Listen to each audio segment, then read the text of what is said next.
Legal, então começando mais um encontro nosso do grupo de estudo sobre padrões de integração, né?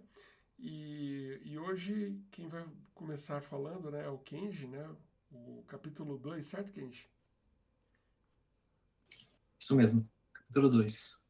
Legal. Bom, bora lá? Eu vou apresentar sobre o capítulo 2. Na verdade, o capítulo 1 foi na semana passada com o Rafa, acabei não acompanhando, mas foi basicamente uma introdução, né, sobre todos os detalhes dos demais capítulos, né? Acho que é isso, né, Rafa? Isso. Isso aí. E o capítulo 2 que começa uma categorização das formas de integração, que o livro denomina esse capítulo como estilos de integração. Então, um resumo aqui geral desse capítulo, e até mesmo nos key points, por ser um capítulo bem curto, né? São 4 estilos de integração, e desses 4 estilos a gente tem algumas dicas, né? Alguns critérios que ajudam a selecionar quais são os melhores estilos de integração para determinada solução. Então, tem esses 4 estilos, tem dois que são bem arcaicos, né? Mas a gente precisa usar em certas situações. E tem dois que são muito utilizados, né? Eu vou apresentar cada um desses pontos e cada critério que é utilizado para selecionar de acordo com o livro. Então, a data de hoje, deixa eu colocar aqui, dia 26, né? Vou atualizar aqui. 26. Então, uma visão estrutural. As duas partes que comentei, critério de decisão. Então, os critérios de decisão, o livro apresentou 8 tipos de critérios, que é a própria integração da implicação. A primeira coisa que tem que se perguntar é: será que precisa mesmo? Dependendo da sua solução. Se for uma solução bem simples, né, que só precisa de um standalone, como, por exemplo, uma calculadora, você não precisa ter integração, né? Então, esse é o critério mais simples para determinar se você precisa ter integração ou não. Aí tem outros critérios, né, que é o acoplamento entre as aplicações. Dependendo do estilo de integração selecionado, você pode criar esse acoplamento ou não, eles ficam bem independentes entre si. Então, é um critério que você precisa refletir se vale a pena determinar certos estilos ou não. Simplicidade da integração. Então, dependendo do estilo de integração, sua aplicação pode ficar simples ou extremamente complexa. Então, é um dos pontos a serem considerados na, na sua decisão. O capítulo 4, o próximo critério, que é tecnologia de integração. Então, uma vez selecionado o estilo, quais são as tecnologias existentes, né? Esse é um ponto também interessante para saber quais são o framework que você pode utilizar, entre outras coisas. Outros padrões, né, dentro de cada um dos estilos. Formato de dados. Então, além de selecionar seu estilo de integração, é importante determinar, né, se a forma que você vai trocar os dados vai ser via JSON, XML, XLS, tem inúmeros formatos. E na época do livro, o mais popular que ele indicou foi o próprio XML. Agora, hoje já não está tão popular assim, né? É utilizado mais no legado. Pontualidade dos dados. Será que você precisa dos dados serem entregues na integração de forma imediata? Ou dá para esperar? Será que tem um período que você precisa desses dados? Então, esse é um dos critérios que também precisa ser considerados na hora de selecionar seu estilo de integração. Dados ou funcionalidades. Nem sempre são dados que são compartilhados na integração. Podem ser funcionalidades, né? Então, por exemplo, se você precisa fazer um cálculo, né, específico de taxa, então você vai prover um serviço e esse serviço vai ser consumido pelo seu cliente. Então, é uma das coisas a serem consideradas. Nem sempre são dados que são compartilhados. E, por último, a sincronicidade. Então, tem a questão de ser o serviço pode ser síncrono ou assíncrono. Então, se for assíncrono, você manda uma requisição e não precisa esperar. Então, são oito, os 8 critérios, né? Dependendo do critério, tem um estilo de integração adequado para isso. E os estilos de integração são 4, que nem comentei a princípio, que são a primeira parte aqui é de transferência de arquivos. Essa é a forma mais simples, né, de integração. É só o aplicativo ASO exportar um arquivo e o aplicativo B ele vai lá e importa esse arquivo. Então, ali é a forma mais simples.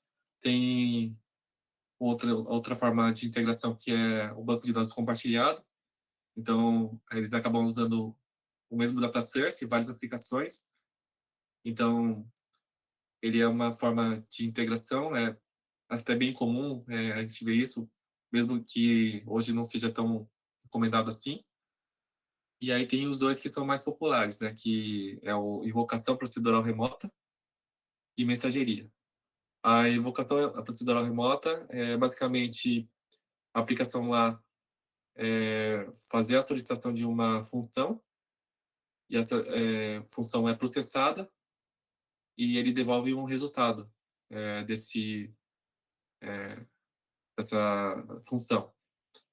E no caso da mensageria, ele tem um terceiro integrante aqui, né, que é o Message Bus, que é um barramento de mensagens. Então, o aplicativo A, ele envia um evento, posta um evento nesse barramento de mensagem, Message Bus, e a aplicação B, C, D, eles vão lá e capturam esse evento e processam. Então, isso é feito de uma forma assíncrona.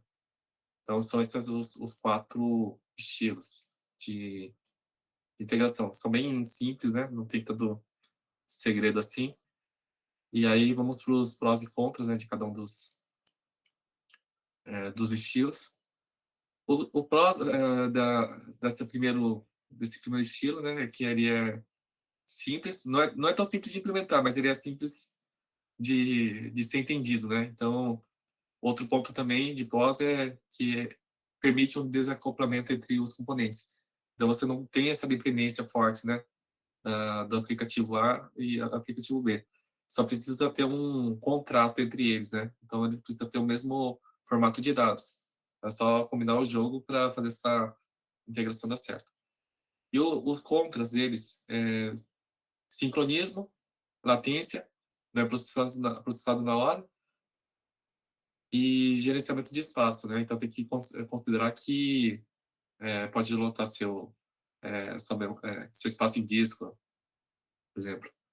E tem algumas considerações, né? Caso queira adotar esse estilo, que a gente precisa ter uma necessidade de estrutura de diretórios e arquivos, que nem comentei antes, né, dos contratos, definição de contratos entre componentes integrados, por exemplo, o nome do arquivo, o formato, ter uma definição de intervalo de tempo entre os produtores e consumidores. Então, o produtor ele posta, por exemplo, meia-noite e o consumidor ele vai lá, recebe e processa às 6 da manhã. Esse é um exemplo. Precisa ter um mecanismo de lock para evitar que, caso tenha mais de uma aplicação processando ao mesmo tempo, evitar que um sobrescreva o outro. E também tem essa necessidade de política de deleção, né, para evitar esse consumo excessivo de espaço em disco. Então tem várias coisas a serem consideradas antes de definir. Por isso que não é tão popular assim esse primeiro estilo. Só que tem situações que a gente não consegue fugir, né? Por exemplo, a gente precisa processar um arquivo lá do RP Eu esqueci o nome. Você lembra o nome desse arquivo que é em TXT lá? Você Acho que fala. KNAI. É o Knab, você fala. KNAB, isso. KNAB Para é um banco, arquivo. né? É. Tem outros exemplos aí, né? Que a gente precisa lidar, inevitavelmente, com esse estilo, né? E tem que ser considerado. Não, tem vários, na verdade, né? Vários, É, vários protocolos aí que são só de transferência de arquivo. Tem muito sistema legado, né? mesmo Tem, novos, e tem mas tem sistemas novos também que são feitos assim, verdade. que, na verdade, geralmente a gente seleciona por não ter escolha, né? A definição é essa, e ponto. Então, tem vários contras, apesar disso, né? Mas, mesmo assim, ele é um estilo legal para fazer um processamento batch, né? Precisa ter muita informação. Então, tem essas considerações aí. Mas vai ter que tratar todos esses poréns aqui. Banco de dados compartilhado, ele, na verdade, tem uma vantagem, né? De ser extremamente simples. Então, é só ter essa estrutura, né, de dados consistente, definido, ter o esquema, e aí as aplicações eles acabam se integrando. Então, o pessoal acaba adotando esse estilo de integração mais por comodidade, né? E também tem a questão também do gerenciamento de transações. E tem todas as vantagens lá do ACID. Uhum. Acho que atomicidade, consistência, o I, qual que era mesmo? Você lembra? O Wii, Ah, você lembra aqui de cabeça não. mas Bom, assim, efeito na hora não. esquecimento Ah, não. em massa, né? É, mas são as vantagens, né, de utilizar banco de dados. Mas aí tem vários contras também. Tem outra questão dos formatos que eu comentei antes, né? Estrutura de dados consistentes. Então ele é extremamente simples. Né? Então o pessoal acaba adotando precisamente por facilidade. Mas tem que tomar cuidado na hora de selecionar esse estilo, né? Por exemplo, o banco de dados ele pode ser o gargalo. Então, se der algum problema no banco de dados, afeta vários componentes. Ó, deu uma apelada pra internet aqui. Isolation. Poxa vida, esqueci esse daqui é fogo, hein? Atomicidade, consistência, isolamento e durabilidade. Durabilidade, bom, perfeito, isso aí. Então, se adotar esse estilo, basicamente vem essas vantagens do banco de dados, né, de brinde. Mas tem Embora esses. não existia nessa época, né? Oi? Não existia nessa época, né? O, o que não existia O nessa época? ACID O ACID acho que até foi definido depois, mas foi. Ele tem mas as vantagens, exato. sim. Tá, então os contras. Ter o esquema único, então se caso precise alterar esse esquema, você pode afetar as outras aplicações. Então, assim, a simplicidade acaba tendo como vantagem, mas a questão de manutenabilidade, isso é afetado, né? E dados compartilhados pode gerar inconsistência entre componentes. Então, dependendo de como é implementado, ou então se essas aplicações acabam virando um gargalo, então uma aplicação pode acabar afetando a outra, né? Ainda mais que usam as mesmas tabelas. Então, isso pode gerar inconsistências e acabar perdendo o controle por uma decisão que se tomou lá no começo. Então, precisa pensar muito bem antes de selecionar esse estilo de integração. E aí tem os mais comuns, né? Só que o livro, ele indica fortemente usar a mensageria. Mas, na época, era muito chato implementar esse estilo de integração, né? Com web service, SOAP, Uhum. e o Corba, RMI, tinha vários estilos. O livro é de 20 anos atrás.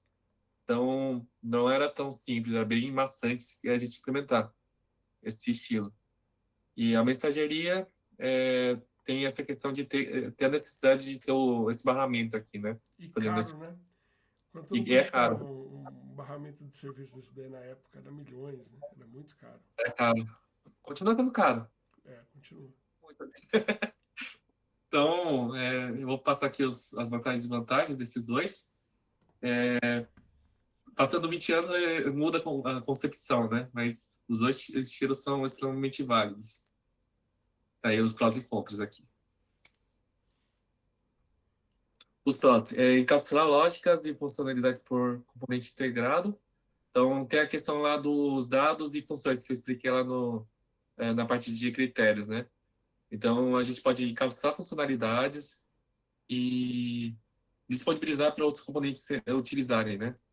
Então, isso é uma grande vantagem desse em relação aos outros estilos. Cada componente altera seus dados de forma independente, sem afetar os outros componentes. Então, tem uma independência, né, entre eles. O acoplamento é baixo. Não, na verdade, o acoplamento é alto, né? Depois eu falo sobre isso. E um dos pontos que é utilizado muito, assim, recentemente, é que pode implementar a arquitetura de microserviços e suas vantagens. Tem várias vantagens em cima da arquitetura de microserviços, justamente pelo fato do isolamento dos domínios em cada microserviço. Isso aqui não está no livro, eu peguei um outro artigo de vantagens e desvantagens que são mais recentes, né? Os exemplos do livro indicava justamente Web Service, SOAP, RMI, Corba, tinha um outro do .NET lá que esqueci o nome. Então, que era tudo disponibilizado na época, né? Windows E DNA? é isso. Acho que deve ser isso. O Windows DNA, né? Usando ali o Complus. Deixa eu abrir o captura aqui. A plataforma Windows nessa época aí ainda era vigente. Tava no comecinho do .NET, só para você ter uma ideia. É 2001, né? Esse livro. Acho que a versão que a gente está lendo aí é de 2003. É 2003. Só que assim, o site do Integration, ele tem algumas atualizações, né? Em cima das ferramentas que estão utilizadas hoje. Então, o conceito, ele é antigo, só que é aplicado até hoje. Então, Só para você ter uma ideia, eu falei uma abobrinha aqui, né? O ACID, quando eu estava vendo aqui, ele é de 1983, ele é mais velho, não é mais novo, não. então, talvez o banco de dados foi baseado a partir do ACID, né? Para fazer tudo. Não tem jeito, a gente reusa muita coisa, né? Deixa eu ver. Vem lá de trás, muitos conceitos. Uhum. Os conceitos são aproveitados, por isso que esse livro é tão bom. E muita gente acabou voltando para esse livro, né?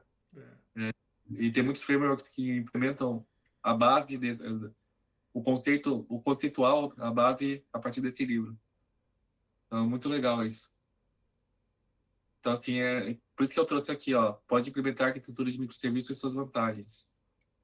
Então, é um conceito que... Microservices também é um conceito antigo que se popularizou recentemente, né?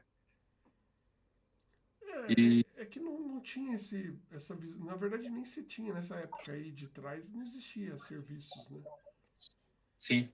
Antes desse livro, eu tô querendo dizer, né? Essa aí já é uma época que tinha internet e tudo mais. Mas na época lá de trás do ACID, por exemplo, não tinha nem internet. Uhum. 83. 83. Nem tinham computadores, né? Não, tinha, mas era época de 286 isso aí. Olha lá. Nem tava nascido. Tá, e ó, tem outros pontos aqui, né?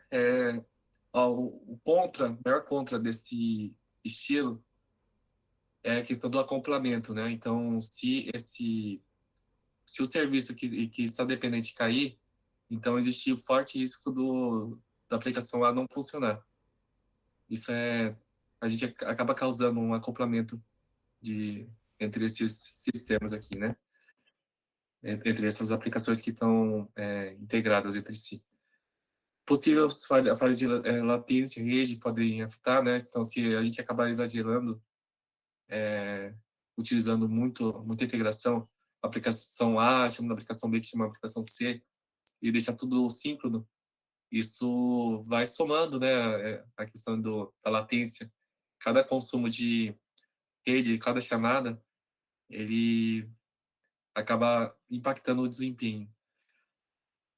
Complexidade operacional de integração pode aumentar de acordo com a quantidade de componentes, né, que é uma consequência conforme ele vai aumentando a complexidade, né, aumentando a quantidade de componentes que são integrados entre si, e questão do desempenho, né, que também é consequência, né, quanto maior essa rede de aplicações integradas utilizando esse RPI, né, e invocação de procedura remota, maior problema de impacto. Então, a gente pode até desenhar tudo bonitinho, né? Questão de domínio, as aplicações, os microserviços, só que se a gente utilizar tudo isso em uma chamada REST, por exemplo, isso pode ser um problema de desempenho. E aí que a gente precisa considerar, né? Quais são os requisitos de arquitetura. E, por último, tem a mensageria, que nem ele comentou, ele pode ser caro porque tem essa dependência desse componente a mais, né, que é o barramento.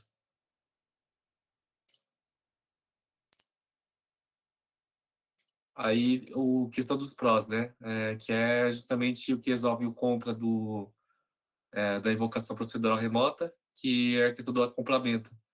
Não há acoplamento entre os componentes integrados. Então, é só postar um evento e esquecer, né?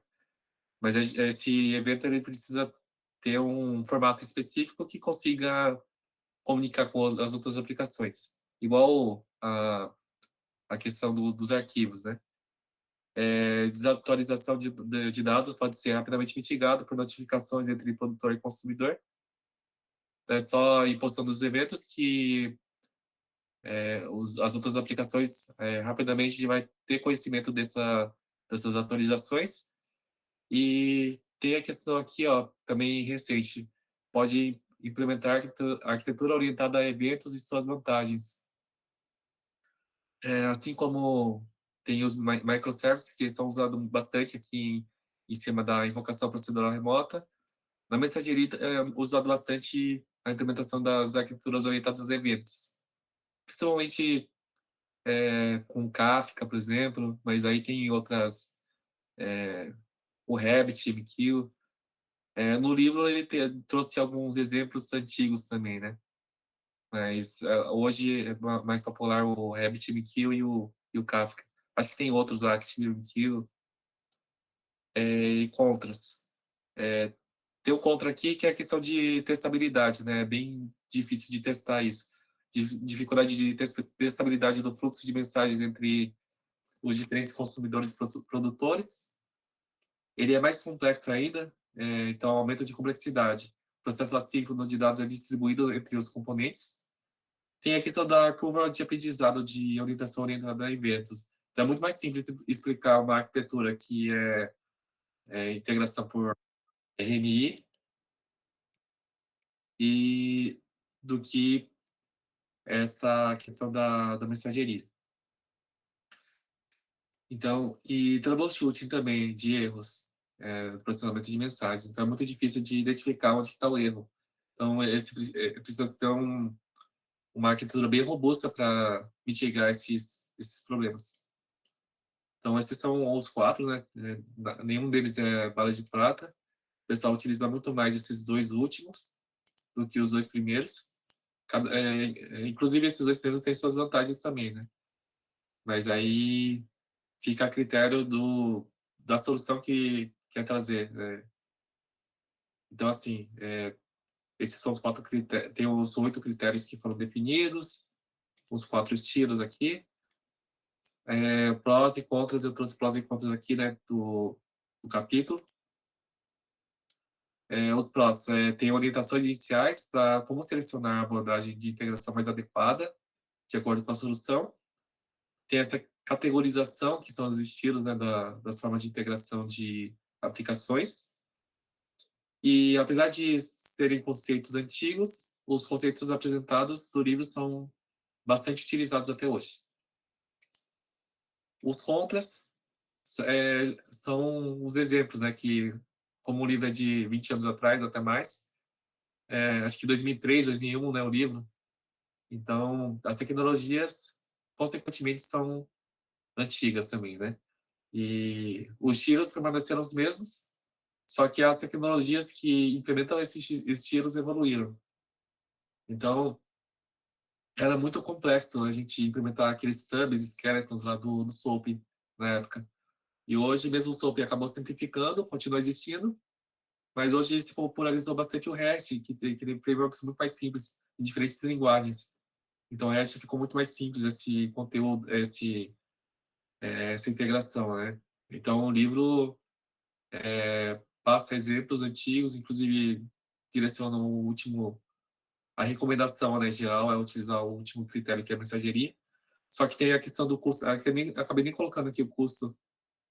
Então, por exemplo, adotar o último estilo, é necessário ter o componente de mensageria. Mas aí, será que a empresa está disposta a pagar esse componente adicional? Então, esses são os contras aqui. Mas é justamente a questão dos exemplos. Quando utilizar? Basicamente, a gente utiliza integrações em projetos que precisam de integrações, né, entre os diferentes componentes. Se for só um projeto standalone, que nem comentei, a gente comentou lá na questão dos critérios, não é necessário. É necessário considerar os VAs e RAs, né, requisitos arquiteturais, os valores arquiteturais, para a escolha dos melhores estilos de integração. E também tem a questão dos prós e contras para escolha. Quais são os melhores estilos? A gente não precisa selecionar sempre um, né? A gente pode fazer uma combinação, dependendo da necessidade. E quando evitar? É justamente a questão dos sistemas que não precisam de integração, mas isso é sistemas extremamente simples, né? Geralmente a gente não vai lidar com esse tipo de cenário, mas pode acontecer. E algum VAR associado? Acho que tem muitos, né? Então, existem alguns RAs aqui.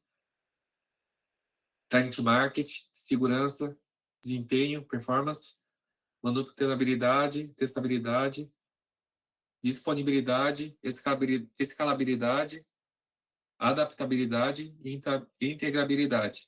Então, dependendo do seu RA, dá para se escolher, né, um dos 4 estilos. Por exemplo, manutenabilidade, né? Então, se a gente escolher, por exemplo, a integração por banco de dados, isso vai ser afetado, né? Se a gente escolher, por exemplo, muita integração em RMI, a gente não tem que considerar o desempenho, mas a gente facilita na testabilidade, talvez, na manutenabilidade. Então, a gente precisa avaliar os RAs para saber os prós e contras. Aí tem os VAs aqui. Tem os VAs que eu peguei lá da planilha, tem outros que acabei colocando por conta mesmo. Então, tem a senioridade dos times. Dependendo do estilo, eu teria mais dificuldade de adotar certos estilos, né? Por exemplo, mensageria. Precisa ter uns times mais seniors para dar com esse estilo, apesar das suas vantagens. Stack tecnológica também, dependendo do estilo de integração. Tecnologias ou padrões preferenciais. Custo de infraestrutura, por exemplo, que nem foi comentado, né, da mensageria, não é tão recomendado por causa do custo, mas aí traz outros benefícios. Autogerenciamento também. E integração com sistemas delegados também é um forte VA, né? Dependendo dos sistemas delegados, a gente é obrigado a usar certos estilos. Por exemplo, se a gente precisa integrar com algum sistema de bureau, por exemplo, lá do Boa Vista ou Serasa. Então, a gente usa os web services lá que eles disponibilizam. Então, se a gente precisa integrar lá com o sistema do RP, então a gente precisa fazer uma integração por troca por arquivo. Quando a gente trabalha muito com sistema de pagamentos para fazer habilitação de estabelecimentos, então a gente tem definição de contratos por arquivo, né, que a gente precisa trocar com outros parceiros, porque são são meio que pré-requisitos, né, para a gente trabalhar na solução. Então não tem muito como escolher o estilo. Mas quando a gente precisa escolher que tem outros, não tem tantos sistemas legados envolvidos, a gente escolhe os que atendam o máximo possível dos RAs e VAs também. Então, esse capítulo é bem curtinho, tem outros que são bem mais extensos, né? Mas então tem bastante base para os próximos capítulos que vão explorar bastante os detalhes de cada um dos estilos, principalmente envolvendo mensageria e o que os frameworks implementam, né? Porque a questão lá do RMI é mais simples, mas quando envolve mensageria tem muitos conceitos. Então tem várias técnicas que serão abordadas nos próximos. E é isso. Espero que tenham gostado aí. Se tiverem dúvidas aí, ou comentários, fiquem à vontade. Obrigado. Boa, top demais mesmo, cara. Ficou muito legal a sua apresentação, bem detalhada, né? Eu te Valeu. perguntaria aí, colocaria um desafiozinho aí, um pequeno desafio. Você acha que aquele componente de barramento de serviço que a gente viu ali no último modelo, né? Ele pode ser substituído por um API Gateway dos dias atuais? A Pay Gateway ele é mais utilizado para o estilo de RMI, né? Do RP, que é Remote Procedure Integration. Então, assim, depende muito porque o barramento ele é muito utilizado para troca de eventos, né? Então, assim, o que pode ser afetado se caso utilize um API Gateway, é justamente a questão de desempenho. Depende muito de como que gostaria de fazer essa troca de informações, né? Depende muito dos componentes envolvidos, da solução em si. Então, às vezes o barramento ele tem suas vantagens e às vezes o API Gateway tem suas vantagens, mas o API Gateway ele é o componente terceiro responsável para essa administração e trazer várias vantagens assim, né, em cima do Remote Procedure Integration. Então você diria que não é um substituto hoje em dia. Não é substituto, para mim acaba se complementando, depende muito da solução. Então, tem coisas que nem teria como a gente substituir o barramento. É que o barramento ele pode ser utilizado também, né, para fazer, por exemplo, o SOA.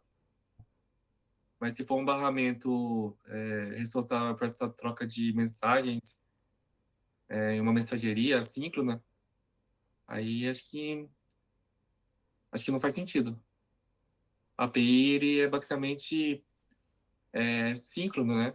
Não sei se tem API assíncrona. Até tem, né? Até é possível. Você Sim. usaria esse modelo para trabalhar, por exemplo, com coreografia? Utilizaria um barramento de serviço para isso? A coreografia, Coreografia de microserviços. sim. Aí faria Mas é sentido. do estilo, né? Se diz o API Gateway ou barramento? O Ou barramento. barramento? Sim, Isso. sim, usaria. É, dá para trabalhar tanto em orquestração quanto coreografia. Boa. Legal.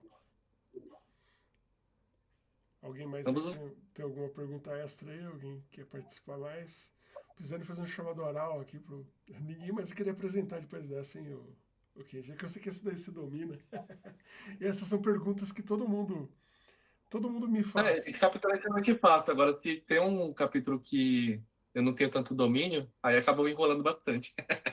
Agora, esse é um livro que eu gosto bastante. O assunto eu gosto bastante, inclusive o livro acabei indicando, né? E o pessoal votou entre esse e tem o livro lá de padrões, né? De microserviços. Mas. A galera confunde bastante. Tem muita gente que acredita que, por exemplo, SOA e microserviços são coisas parecidas. E são coisas Essa totalmente aqui. diferentes. Isso é um mito total, né? Tanto Uhum. é que, por isso que eu te perguntei ali a questão do barramento de serviço versus API Gateway, né?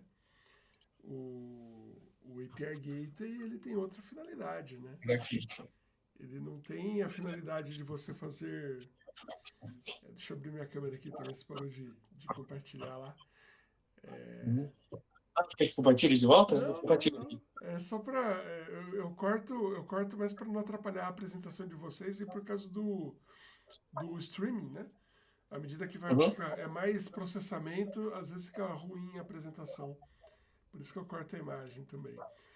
É, mas muita gente acaba falando, não, não, SOA e microservices, né, orientação a microservices, são iguais, é a mesma coisa, só que evoluiu ali o protocolo, né, mudou o protocolo de, Uhum. de, de SOAP para REST, né, o protocolo em segundo nível, né, que tem o primeiro nível, o segundo e o terceiro. Aí eu falo, não, cara, é diferente, é totalmente diferente. Inclusive API Gateway, né, o que é uma API, Uhum. né? É um Application Programming Interface, uma interface sistêmica, né? Um Web API ele serve literalmente para você expor o seu microserviço. Então, não necessariamente assim, normalmente você precisa de um API Gateway, né? Para uma Uhum. arquitetura orientada a microserviços. Para quê? Para poder fazer integrações com a sua aplicação, né? Se você não tiver um API Gateway, você não consegue fazer integração externa. Outros sistemas utilizarem. Mas isso daí não é sinal que você precisa do API Gateway para ser back-end do teu front-end. Quando você fala de SOA, é totalmente diferente. O serviço é rei, ele que é o que manda em tudo, né? O microserviço não necessariamente o microserviço é rei, né? É o conjunto de microserviços, é diferente. Uhum. Eu não sei quantos de vocês já ouviram falar nisso, mas é literalmente isso, né? O microserviço ele é minimalista. Então, tipicamente, um microserviço ele não resolve o problema de uma tela, por exemplo, inteira. Não deveria, né? Se você fizer um microserviço que resolve a tela inteira, você praticamente está fazendo SOA. Só que daí fugindo do modelo que era o SOA. O SOA ele tinha um barramento para isso, né? Os serviços eles eram disponibilizados. Acho que o seu som tá dando eco, ok. Desculpa, eu vou mutar. Tranquilo. Então assim, ó, o que acontecia, né? Isso é uma discussão legal porque é muito propícia aí do livro, né? O SOA, você tem o principal componente ali, né? Quando você está falando de SOA, você pode ter outros, né? Mas o principal é o barramento de serviço, né? O barramento de serviço é o ponto comum ali onde você disponibiliza, né, os seus serviços para serem consumidos. E aí, nesse contexto, o serviço é rei. Então, você vai ter um serviço que ele sozinho ele resolve um problema de negócio inteiro. Né? E muitas vezes, até um único serviço era, tipo, você tinha uma tela para utilizar o serviço. Era assim que era feito. Quando você está falando de SOA, é assim, né? Então, eu monto, construo o serviço e para utilizar, para operar o meu serviço, eu construo uma interface. Aí eu tenho os métodos e tal para fazer o uso do serviço. No caso de orientação a microserviços é diferente. Eu tenho vários pequenos componentes que podem se falar entre si ou não, né? Você pode trabalhar com orquestração e coreografia deles. mas ele não resolve um problema de negócio sozinho. Ele resolve pequenos problemas. O conjunto, né, o que resolve esse conjunto, está na frente. Aí você pode ter uma API, um BFF ou até mesmo uma tela, né, que orquestra chamadas desses componentes, mas você precisa ter um ator, né, que não é o barramento de serviço. Por quê? Não é um único request. O BFF até que fica mais ou menos parecido com isso, quando a gente implementa um BFF, porque você faz ele sob medida, né? Mas aí não faz sentido você colocar no API Gateway. Faria você colocar num barramento de serviços.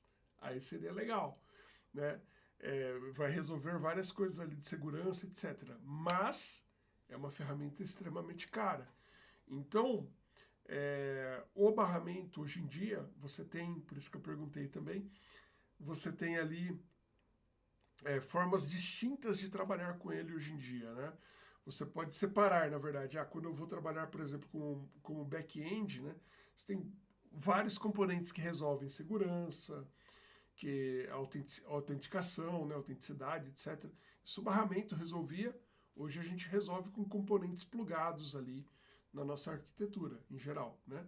Em cloud, né? No ambiente on-cloud, você vai ter ali componentes on-cloud que resolvem esse pedacinho, né? Quando você está falando, por exemplo, de um BFF. E quando você está falando de integração mesmo sistêmica, aí sim você vai para um API Gateway, que o barramento de serviços também resolvia. Só que era, assim, mala de dinheiro. Era muito caro. É engraçado que no comecinho do SOA, né, todo mundo queria que colocasse tudo no barramento, né? E aí depois, quando começou a chegar aquelas contas altíssimas, né, de uso extremo do barramento, estava todo mundo querendo cortar, né? Não, minimiza o máximo, só coloca ali no barramento o que realmente for necessário, né? Vamos tentar sair fora do barramento. Eu vivi esses dois momentos aí o momento inicial do SOA, o momento final do SOA, o momento inicial de microservices, o pessoal tudo se confundindo, é cíclico, ou a volta do SOA aí. Engraçado até. Legal, pessoal, falei pra caramba aqui. Manda aí, acho que alguém levantou a mão. Manda aí, Rubens. Pode. Essa parte do barramento eu achei interessante, Pisani. Por exemplo, no mundo de hoje, agora, né? Que casos que a gente deveria usar barramento ou não teria caso para usar barramento, né? Que eu não tenho muita experiência com barramento, né? Queria ver a opinião de vocês aí. Então, hoje em dia tem até barramento gratuito, né? Você tem se não me falha a memória, o Synapse é um lightweight ESB, mas é um ESB. O Synapse é da Apache. E tem o Camel também, né? Da Apache. Os dois, o Camel é um completo e o Synapse é um menor, né? Um lightweight. É um ESB. Ele resolve, você consegue plugar ou colocar e resolver todos esses problemas aí que eu te falei. Vai depender muito dos seus requisitos de arquitetura, tá? E das suas variáveis arquiteturais. Depende muito disso. Não tem... assim, ir por gosto não é uma escolha. Não para vocês, né? Que já conheceram aí como dá para fazer esse negócio fundamentado, né? Se a gente vai por gosto ali, simplesmente falar, vou adotar aqui porque eu acho que vai ficar mais barato. Putz, tem um caminhão aí de variáveis, por exemplo. Quando a gente vai falando de custo, né? E custos são em geral, né? São coisas assim que variam muito de empresa para empresa. Posso ter uma parceria com a AWS que barateie total ali utilizar o ferramental da AWS, né? E aí vai ser muito mais barato, né? Pensando ali em tempestividade, em volume, utilizar o ferramental da AWS. Talvez, né, seja mais barato ainda eu colocar, sei lá, tem uma infra minha que está parada, não estou utilizando para nada porque eu migrei muita coisa para cloud. Vou jogar fora essa infra? Talvez não. E aí talvez valha a pena você colocar um USB gratuito ali.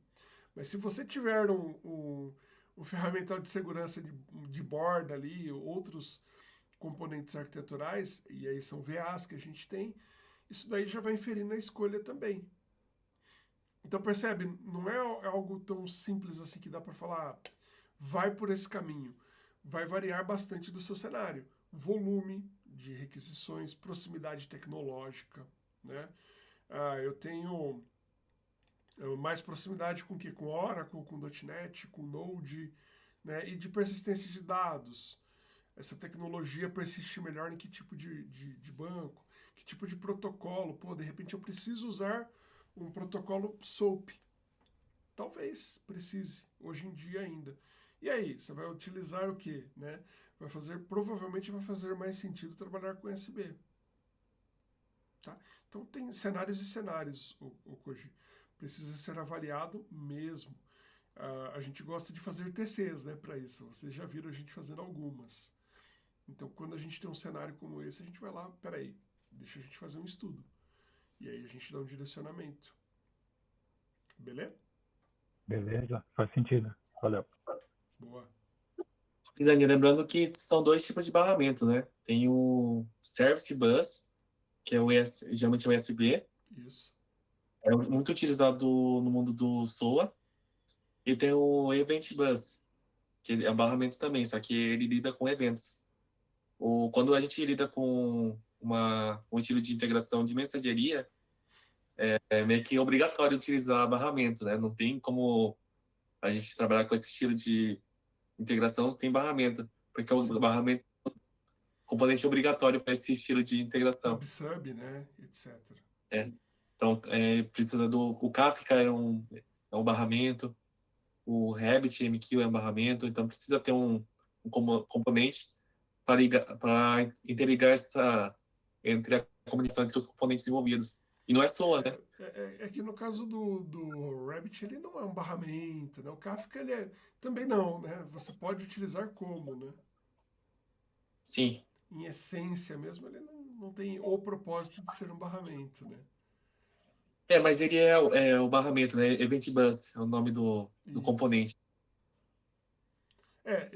Eu acho que ele serve para também. Não sei, eu vejo o Kafka como uma coisa bem maior, assim, dá para você... É bem amplo, né? O Rabbit, ele já é uma ferramenta de fila mesmo, né? De novo, pode ser até o Redis pode ser utilizado como o Event Bus. Eu já vi pessoas utilizando o Redis para isso, mas ele em essência não é para isso, né? Sim, em essência não é para isso, né? Agora, o React, ele precisa ter esse componente intermediário para lidar com a comunicação entre os componentes. Não é uma comunicação direta, né? Manda a mensagem, posta, e a outra já a recebe. Ele manda para um componente intermediário e fica guardando, né? Exato. Então, esse componente chama Event Bus. Isso aí, legal, boa. É mais Então, pro modelo é pro modelo síncrono, o outro pro assíncrono, né? Isso, Service Bus é síncrono e Event Bus é assíncrono. Perfeito, isso aí. Bom demais. Alguém mais tem alguma dúvida adicional? Não? Bora lá para a apresentação do Koji, então. Agora é do Koji, né? Se não estou falando abobrinha. Módulo 3. É sim. Bora lá, então. Deixa eu Boa. compartilhar a tela. Deixa eu me cortar daqui. Opa.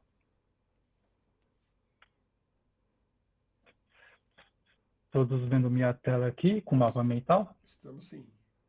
Legal. Então, peguei a parte do capítulo 3, né? Ele foca bastante na parte de mensagem, né? Eu gostei do livro, né? Achei bem atual, né? Sendo que eu não sabia que era 20 anos atrás, né? Que nem o Kenji falou, né? Esse livro é bem antigo, mas pelo menos a gente que está atuando com arquitetura também é bem atual, né? Trabalha bastante os conceitos que ele está usando hoje, né? Então, isso é um comentário que eu achei interessante. E pessoal, fica à vontade para comentar, tá? Pessoal de Pisani aí, que deve ter bastante coisa para falar, né? Fica à vontade, tá, Pisani? Tranquilo. Bom, vamos lá. Então, key points, né? Acho que os pontos principais que eu consegui captar, né? Como fala a parte de mensagem, né? o que a gente também falou, né, essa parte de acoplamento, né? Então, quando a gente trabalha com mensagem, né, a gente tem essa vantagem e ponto de atenção de que ele pode trabalhar de forma desacoplada, né, entre as aplicações, né? Porque nesse caso ele está trafegando uma mensagem, né, com um conteúdo específico, né? E nesse caso as aplicações não precisam saber como se comunicar, né? Basta ele postar a mensagem, né, e alguém consumir, que é o PubSub, né? Então esse é o primeiro ponto que eu captei. A segunda é essa parte da comunicação, né? Ele fala que, nesse caso, quando a gente trabalha em mensagem, né, não precisa pensar nessa parte de comunicação síncrona, né? Ele, no livro, bate bastante que as aplicações, antigamente, a gente tinha que preparar e pensar que as duas aplicações têm que estar no ar, né? E se comunicar ao mesmo tempo, né? Então, ele quebra essa barreira de que podemos trabalhar de forma assíncrona, né? Então, uma aplicação postar uma mensagem, né? Assim vai ter uma outra aplicação que vai estar consumindo, né? Então, essa parte de assincronicidade, né? E trazer uma confiança na comunicação, né? E fala bastante no livro, né? E por último, né? Essa parte também que trata um pouco do Solid também, né, de que a gente pode focar na aplicação, né?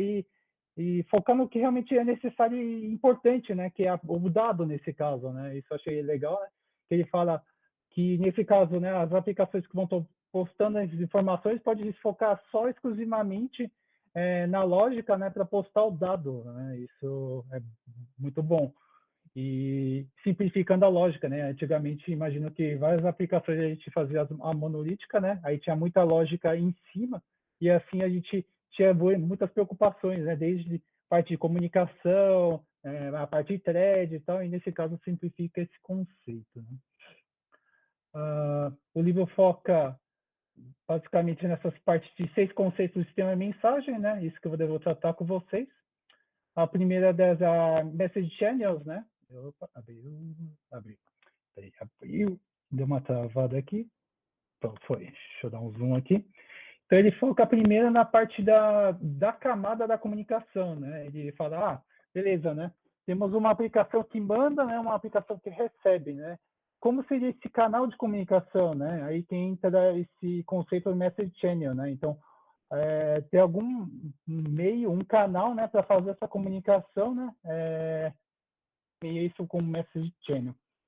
Acho que provavelmente no capítulo 1 estava falando, né, dessa parte de que ele definiu essa nomenclatura, né, que não encontrou nada na época, né, para definir as ideias que eles queriam trazer, né. Acho que hoje já tem uns conceitos de diagramas mais atuais, né, que dá para mostrar, por exemplo, um message, né, mas aí por isso que eles começaram a montar essas figuras, né? O outro ponto de curiosidade que eu vi no livro, né, que eles definiam o próprio design para representar os componentes que eles imaginam e acham importante. Né? Isso eu achei legal também.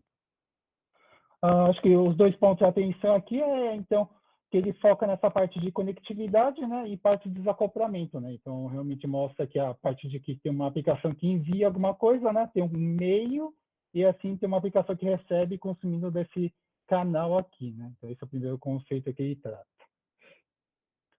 O segundo é o clássico, que é a mensagem, né? Então, ele trata desse componente, nesse caso, a mensagem, né? Que é trafegada entre o cara que envia e recebe, né?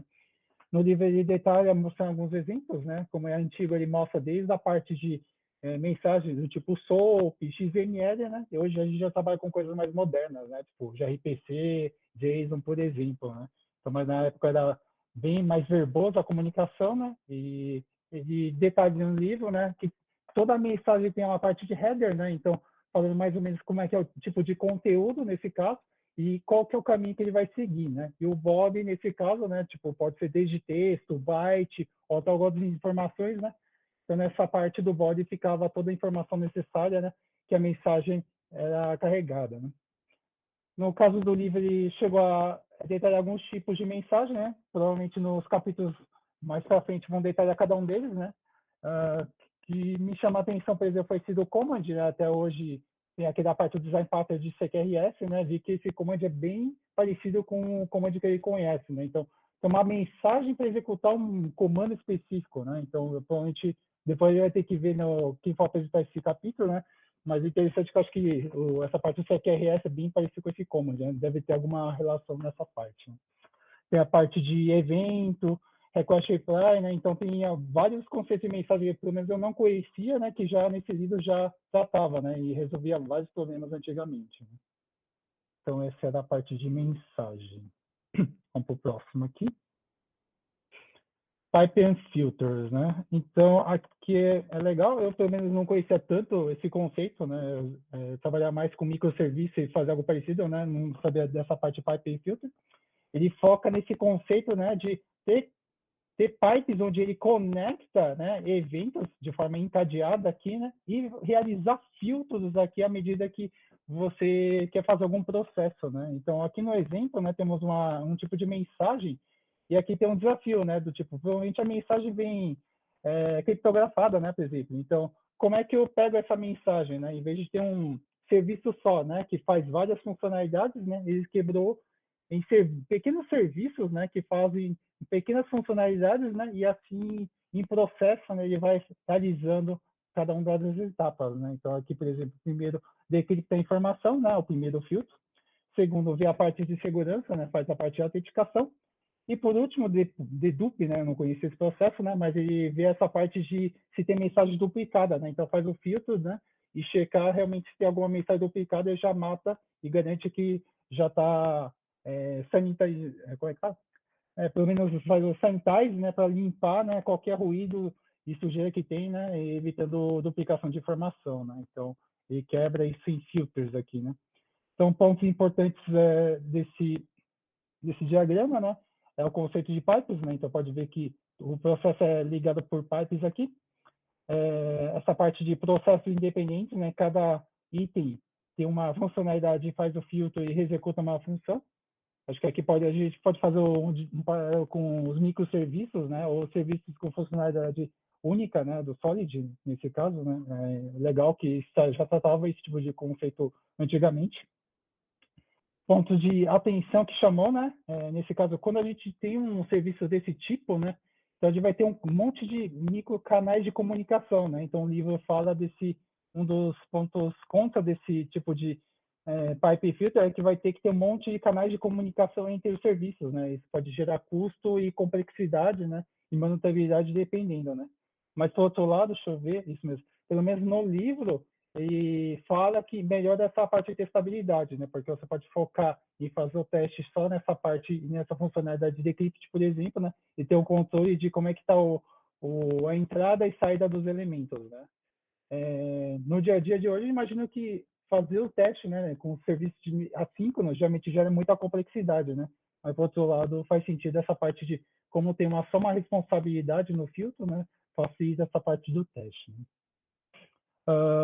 Ele tem uma parte do livro, né, que mostra também, por exemplo, se tiver algum filtro aqui, né, que demanda muito mais requisitos ou processamento é demorado, né? Aí entra aquele conceito que a gente trabalha de escalabilidade, né? Ele fala para a gente, no exemplo, né? E colocou esse serviço 3 instâncias de decrypt, por exemplo, né? Então consegue deixar rodando em paralelo, né? Aí, como no exemplo, né? O decrypt é o que está sendo bastante demandado, né? Ele duplicou o serviço decrypt, né? Para assim dar vazão e depois focar em autenticação e dedupe, né? Então permite essa parte de escalabilidade, né, e rodar os processos em paralelo. Né?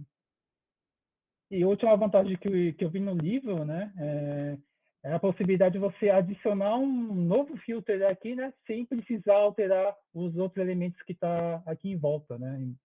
Se tivesse um serviço monolito, né, provavelmente os contratos, né, os endpoints dos serviços, né, a gente teria um risco de alterar dentro, né, a não ser que você tenha um processo de teste unitário, né, integrado bem forte, né, a gente tem um risco de estar quebrando esses serviços, né. Mas como cada um desses filters são independentes, né, ligado por pipe, então realmente é bem mais fácil colocar um filter novo, né, por exemplo, no meio desses processos. Né. Achei bem interessante esses conceitos aqui do Piping Filters. Vamos para o próximo. Message Router aqui. Subir aqui. Message Router, né? Então, é aquela parte de roteamento, né? Então, chegar um item da fila, né? Deve ter alguma notificação com um carimbo, né? Do tipo, sei lá, no exemplo, ele estava dando de Stock Trader, né? Do tipo, eu quero uma cotação de um ativo, por exemplo, né? Então, carimba como cotação, né, e encaminha para quem retorna a cotação, né? Por exemplo, eu quero executar uma ordem, por exemplo, né? Então é trade, aí vai para outra fila, né? Para essa parte de Walter, ele exemplificou dessa forma, né? Aí, qual que são as características dele, né? Então, primeiro, né, é que tem um único ponto aqui, né, que conhece todas as rotas, né? Então, ele sabe se conectar com todo o sistema de saída, né? Essa é uma das características do router que é apresentado.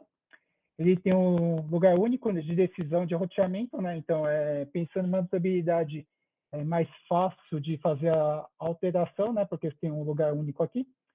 Temos um contra, deixa eu ver se está aqui, é isso mesmo.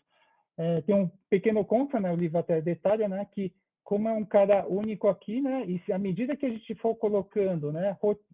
Itens para ficar roteando, né? Pode ter uma degradação de performance, né? E um bottleneck aqui de manutenção, né? Porque é o cara único, né? Então ele levanta o ponto de atenção de que se tiver muita alteração nesse cara, mas é bom repensar, né? Se isso realmente está correto, né? Porque esse serviço não é para ser muito constantemente alterado, né? Esse é um ponto importante também. Coloquei aqui, deixa eu ver se tem algum ponto. Acho que é mais isso. Então, o ponto de cuidado, né, é que tem as vantagens e desvantagens desse processo, né? Então, ele é um ponto único. Isso pode ter os contras, né? De tipo, à medida que for colocar as rotas, degradar a performance, né? E tem que ver essa parte de manutenabilidade também. Acho que Message Router é isso. Vamos para o próximo aqui. Message Translator. Outro conceito que ele mostra da parte do translator, que é a tradução de mensagens, né? Imagino que tem hoje, até hoje, né, a gente trabalha com um monte de tipo de transformações, né? Principalmente JSON, alguns legados, né? Que nem o que a gente falou da parte de arquivo, né? Então é interessante esse conceito, né? Se tivesse, por exemplo, muitos sistemas legados, né, é legal implementar um cara que faz a transformação de um modelo de dados para um outro específico, né? E isso é legal que a gente evita o problema de reescrever alguns serviços justo para manter a compatibilidade, né? Então, legal essa parte de translator. Então, o foco desse cara é realmente transformar o formato dos dados, né? E ele é dividido em alguns pontos aqui. Um ponto de atenção que ele ressaltou também, né, é que esse translator ele diz que é idêntico à parte do adapter, né, do Gopher que a gente estudou no grupo de estudos do Gopher, né? Isso eu achei legal destacar também. Do translator temos 4 tipos, né? Então, primeira transformação pode ser de estrutura de dados, né? Então, nesse caso, pode ser um tipo de classe, né? Pode ter algum tipo de mapeamento, né? Ou algum pattern ou até uma classe customizada, né? Então, você faz o depara, né? Justamente para manter a compatibilidade entre serviços. A próxima transformação é de dados, né? Então, pode ter, por exemplo, dado em português, né? A gente precisa fazer uma conversão em inglês, por exemplo, é um tipo de exemplo. Deixar um campo de texto mais curto, por exemplo, formato de data, algum domínio, né? E dependendo, até um deparo de siglas, né? Constantes e códigos, né? Então, segundo o tipo de transformação que ele lista é tipo de dados. O último terceiro, né? Nesse caso é representação de dados, né? Que nem eu falei no começo, né? Então, os tipos de formatação de dados, nesse caso, né? Como o livro é um pouquinho mais antigo, então XML, por exemplo, a parte também de SOAP. E aqui, outros tipos de exemplo seria dados criptografados, com alguma criptografia específica, né? E até algum tipo de codificação, né? No exemplo, ele colocou o ANSI, né? E pensando nos dias atuais, acho que o TF8, né? Seria bastante comum nesse caso, né? E, por último, até de transporte, né? Deixa eu só tomar uma aguinha que está começando a falhar. Pronto. A câmara de transporte, né? Principalmente é bom essa parte de transporte, né? Quando você for fazer até comunicação entre canais e servidores, né? Ou até serviços diferentes, né? Então, vai ter uma câmara de transporte, né? No exemplo dele deu TCP, HTTP, SOAP, Socket, né? Pode ser hoje, no mundo atuais, alguma coisa tipo gRPC, né? Achei isso aí também ponto de atenção. Bom, indo para o último que temos aqui, Message Endpoint. Esse acho que a gente que trabalha com desenvolvimento, né, é o clássico é um dos itens bem clássicos, né, que seria um endpoint de uma API, por exemplo, né. Então, no livro começa, né, como é que eu pego um registro, né, um dado nesse caso, e converto isso em uma mensagem, né. Então, ele fala desse Message Endpoint, né. Então, Message Endpoint é uma interface que, nesse caso, transforma os dados que você recebe em uma mensagem para realizar alguma comunicação. Deixa eu ver outro ponto. E essa parte, né, de conectar a mensagem ao canal de mensagem para enviar os dados entre serviços, né? Então, ele é um canal, né, de interligação entre o dado que você recebe, né, e um serviço que vai receber os dados, né? Então, é uma ponta entre esses dois itens aí, né? Então, esses são os 6 itens que o livro fala de mensagem, né? Agora, falar um pouquinho de prós e contras, né?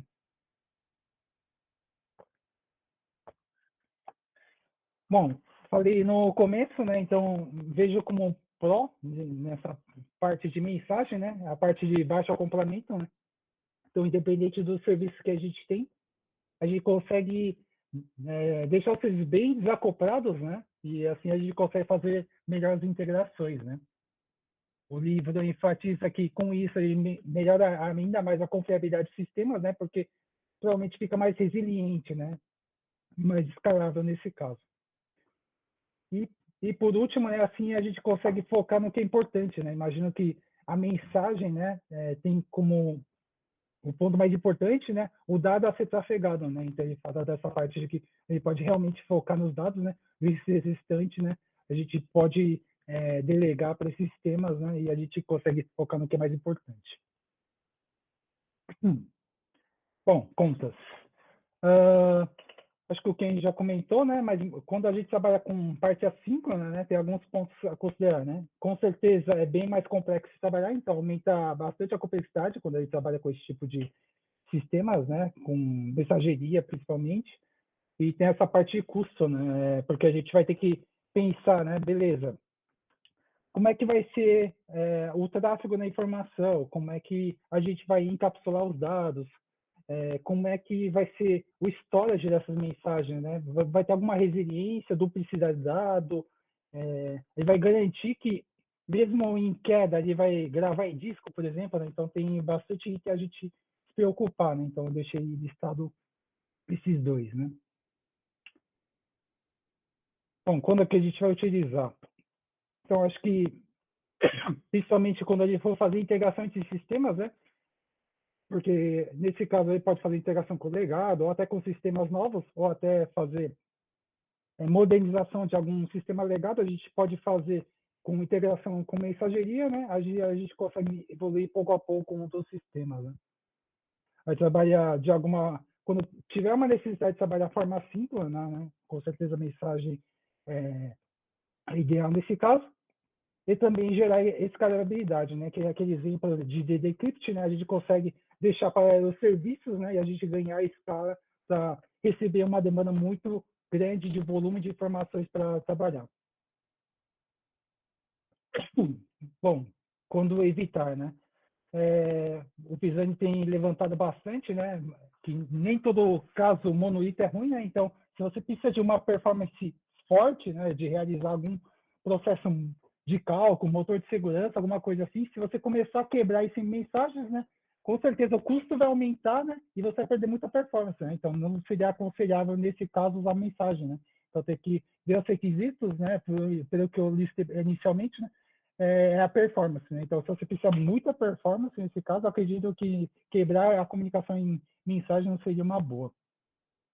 Tem outro ponto que o livro levanta, né? Se usa a mensageria, é muito difícil essa parte de ordenação mensagem, né? Porque vem um monte de eventos de uma vez, né? Não tem como marcar uma ordem nesse caso, né? Talvez ter um item de mensagem de sequence, né? Que eu ainda não li que trata, né? Mas pode ser que esse cara trata esse item de ordenação, né? Talvez a parte de coreografia que vocês comentaram anteriormente também trata esse tipo de coisa, né? Mas também no livro ele fala que Isso pode gerar uma dificuldade de ordenação dos dados aqui. Agora, a parte de RA e VA, né, tem uma cacetada, né, eu tentei listar alguns, né, pegando da planilha. Bom, coloquei time to market, acredito que fazer a alteração, né, dos dois sistemas ao mesmo tempo, né, vai demandar muito custo, né, e tempo para desenvolvimento, né, se criar algum meio de integração mais fácil, tipo mensagem, né, você atende o time to market. Segurança, né, a gente comentou dessa parte da mensagem criptografada, decriptografada, então ele atende essa parte de segurança, então conseguindo um canal de comunicação seguro nesse caso, usando a parte de criptografia. A parte de performance, né, se você precisa, né, atender essa parte de grande escala, volume de informações, né, se for esse o foco, né, ele atende a performance, mas se você quer realmente fazer alguma coisa muito mais específica, aquele motor de segurança, nesse caso não, né, mas fui nessa linha de que você atende essa parte de performance, né, por causa do grande volume de dados que você vai conseguir processar. Coloquei a manoperabilidade, né, pensando num piping filter, né, que você tem essa parte de que cada componente filter, né, tem sua responsabilidade, né, então como a responsabilidade está clara e é única, então fica muito mais fácil fazer a parte de manutenção, né, e também a parte de teste, né, então fica mais fácil essa parte de teste dessa funcionalidade. Disponibilidade, né, então eu posso escalar o serviço de forma paralela para processar as informações, né? Então, disponibilidade, escalabilidade e elasticidade atendem dessa forma, né? Adaptabilidade, né? Porque, nesse caso, como o tratamento é focado em trafegar as mensagens, né? Eu consigo conectar sistemas, né? Facilitando a parte de integração, né? E que nem a parte do GOF, né? Adapter, né? Então, eu consigo realmente adaptar sistemas, né? Que precisam se comunicar com mensagens e tipos diferentes, por exemplo, e até dependendo de canais diferentes, né? Então, coloquei adaptabilidade e integralidade aqui também. Falando agora de VAs, né? Então, coloquei alguns VAs que acho que faz sentido nesse ponto, né? A parte de tamanho médio dos times, né? Eu acho que quanto maior a quantidade de times aqui, né? Nesse caso, faz sentido trabalhar com essa parte de mensagens. Como é complexo, a senioridade do time conta, né? Não adianta ter um time júnior nesse caso, né? Pelo menos pleno ou sênior para tratar com a parte de mensageria. Dá para tratar essa parte de times multidisciplinares, né? Podemos trabalhar essa parte de várias tecnologias, né? Porque a gente vai ter uma comunicação de mensagem, né? Então, se um time trabalhar com essa parte de Python, Java, tal, a gente via mensagem consegue trabalhar e fazer a comunicação entre sistemas, né? Coloquei essa parte de lock-in parceiros, né? Que tem que tomar muito cuidado nessa parte com qual tecnologias, né? De mensagens vão ser utilizadas, pode gerar um tipo de lock-in nesse caso, né?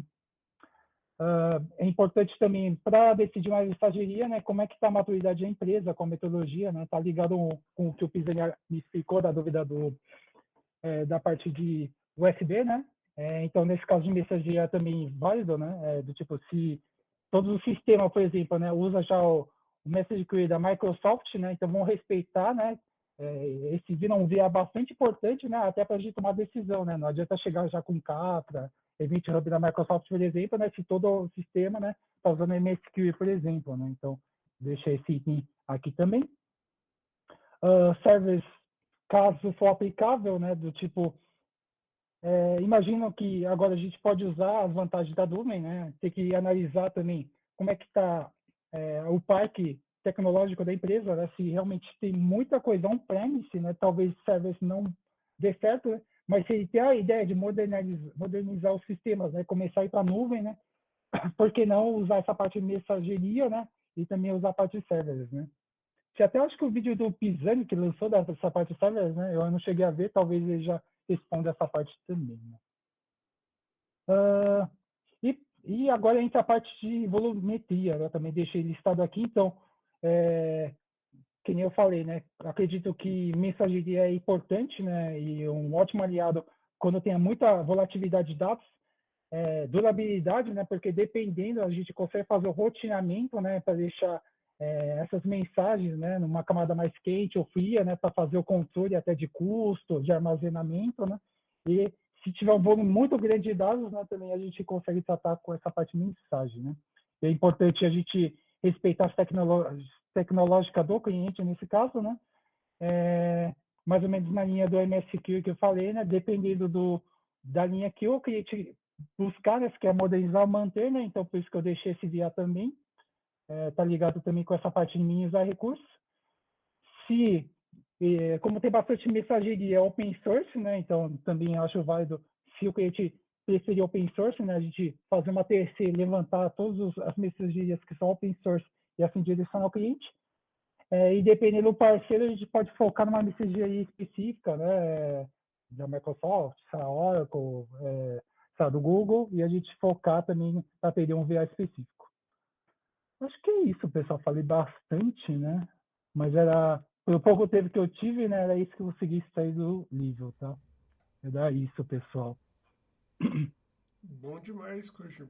Pô, super detalhado, cara. Muito bom mesmo. Você conseguiu entrar no detalhe de vários pontos ali que... Ah, minha câmera. Opa, deixa eu desligar o compartilhamento aqui também. Pronto. Aí vocês Tá podem rolando com a ligar o minha vídeo se câmera? quiser. Acho que ele tá apontando para outra aqui, peraí. Nossa, acho que falei bastante. Tô até a garganta seca já. Tá falhando já. Agora eu consegui colocar na câmera certa. Legal, boa. Então, acho que o legal desse tipo de livro, né, são os links que a gente vai fazendo, né? A gente vai fazendo conexões de um padrão, por exemplo, ou de uma parte do padrão, né, que faz sentido hoje em dia. Por exemplo, eu gosto bastante dessa parte de filters, né? Quem consegue enxergar como que a gente poderia adotar filters hoje, né? Especificamente essa parte em modelo como os nossos atuais, né? Orientado a microserviços. Alguém consegue enxergar uma forma de adotar?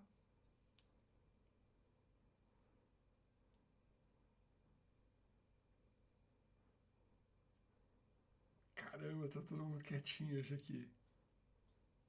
Na verdade, eu não sei nem muito bem esse conceito de filters. Legal. Filters é uma forma para selecionar, né? De acordo, tem um dado bruto com várias informações.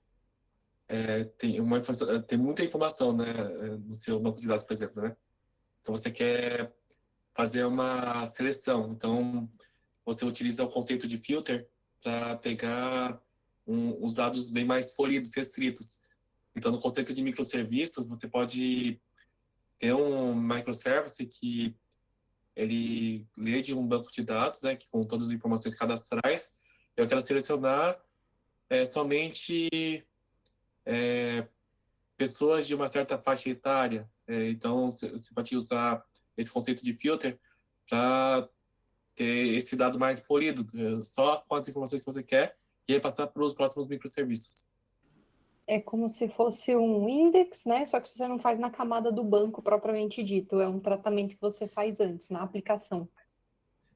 Você pode utilizar, inclusive, recursos do banco de dados, né? Internamente dentro do seu microserviço. Mas, externamente, são serviços que estão disponibilizados por esse microserviço, né? São funcionalidades. E tem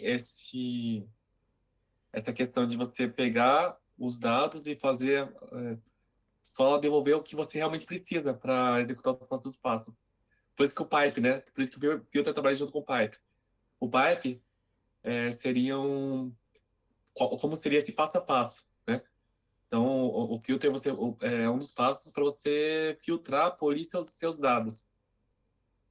O pipe é o passo a passo. Inclusive, você pode paralelizar esse passo, né? Então, tem o parallel pipe, que você pode processar em paralelo para ganhar performance. Então, E aí perde o sincronismo, né? Perde a ordem. Perde o sincronismo. A sequência. Então, aí tem que saber como... É uma estratégia de implementação, né? Tem que considerar quais são os seus prós e contras. Mas é basicamente isso. O filter, ele tem a capacidade de você receber os dados e só trazer os dados que você precisa, não tudo, né? É isso, Pisani? eu iria até um pouquinho além aí, né? Um- tem vários cenários, né? Mas você poderia pensar, por exemplo, em algo do tipo, poxa, eu tenho de repente um requisito que eu preciso ter dados é, com uma performance menor, né? Aliás, uma performance melhor, né? Eu vou ter ali um tempo de resposta mais otimizado, né? Tipicamente a resposta padrão ali é cache, né?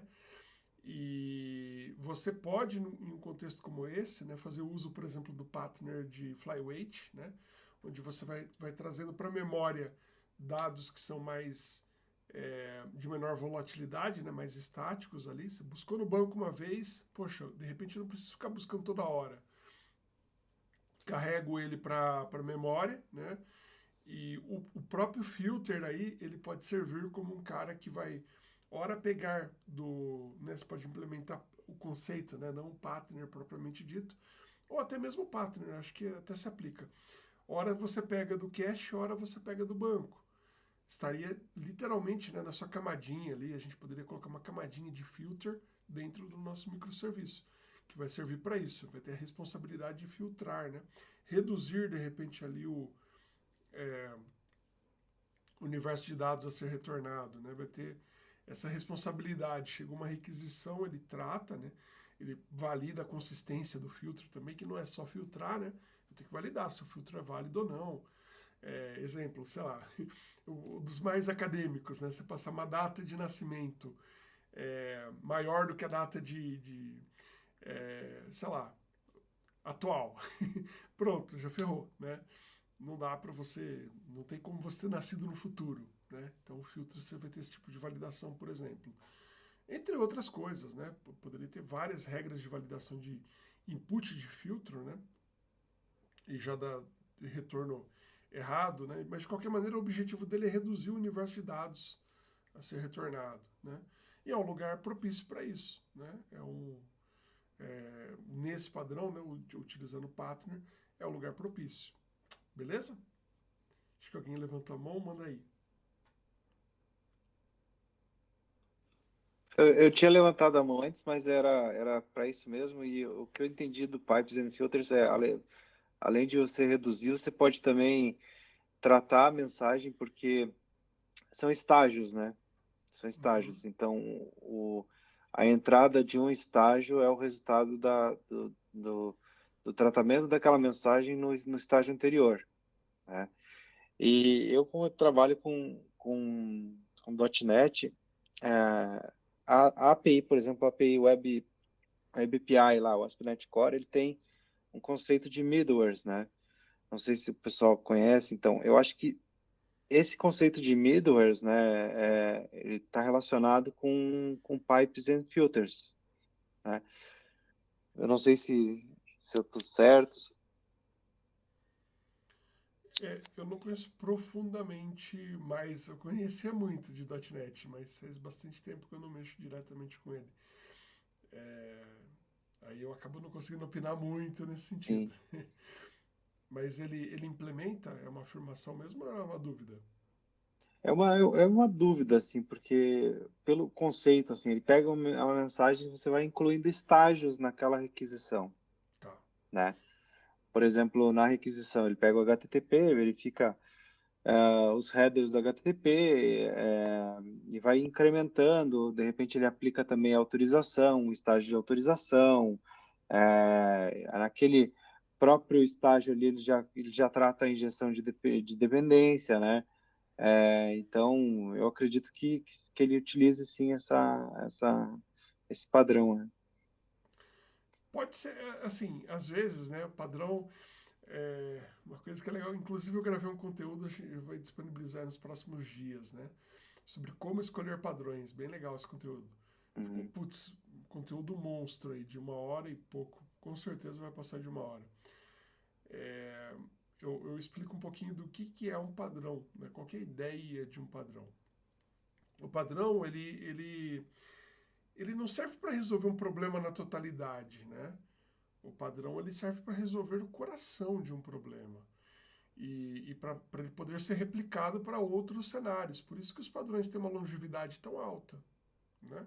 Então, quando a gente observa ali os padrões do Goff, por exemplo, pô, estrutura de árvore, você vai no composite direto até hoje, né? O pessoal fala de desfazer, refazer. Eu não conheço uma ferramenta que use, né, com maestria essa funcionalidade que não tenha aplicado o Memento, mesmo a galera falando que é um anti-patterner, demonizando, caramba, 4. Mas utiliza, né? Então, assim, por que eles são tão longevos? Porque ele resolve o coração do problema, ele ataca o coração do problema. E te abre brechas ali para você estender ele e aplicar, né? Enfim, atualizar até o padrão, né? Customizar ele para a tua realidade, para a tua necessidade. Então, quando a gente olha, por exemplo, os cenários mais modernos, que a gente tem microcomponentes da torta e direita, né? Inclusive, é engraçado, eu não vejo muitas aplicações que usam coreografia, né? Eu vejo poucas. E é uma parada muito legal, né? Para trabalhos assíncronos. A coreografia eu vejo ela como, em geral, né, como fazendo uso do conceito desse padrão. Né? Por quê? Porque ela vai enriquecendo mensagens, né? E daria para você dizer que cada microserviço ali no meio, tudo bem que a gente fala mais de um, né? Mas você poderia ter, né, nessa questão de estágios, né, cada microserviço fazendo uma parte do papel, inclusive enriquecendo uma mensagem, né? Reduzindo ali o universo de dados que poderia ser retornado, tratando, filtrando. Cada microserviço vai fazendo um pedacinho disso, né?